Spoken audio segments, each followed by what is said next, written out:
Суултуур хогийн сав биш. Учир нь суултуурт хийсэн элдв хог зөвлөх байгууламжийн тунаг төхөөрөмжөд эвдрэл гэмтэл үүсгэж хэвийн ажиллагаанд сөргөөр нөлөөлөхөөс гадна танай гэр орон сууцны бохирын систем бөглөрөх эрсдэлтэй. Одоо танд суултуурт хаяж болохгүй зарим зүйлсийг сануулъя. Хүүхдийн салфетик. Хүүхдийн салфетик бол суултуур руу хизээж хийж болохгүй хог хаягдлын тоонд орно. Яагад гэвэл суултуурыг бөглөх гол шалтгаан болдог тул хогийн савнд хаях хэрэгтэй.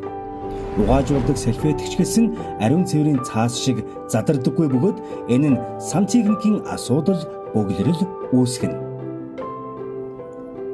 Хөвөн бүтээгдэхүүн. Хөвөн бөмбөлөг буюу нүүр цэвэрлэгч нь ариун цэврийн цаас шиг задардаггүй тул бохир усны хоолойг бөглөх аюултай. Тампон ариун цэврийн хэрэглэл.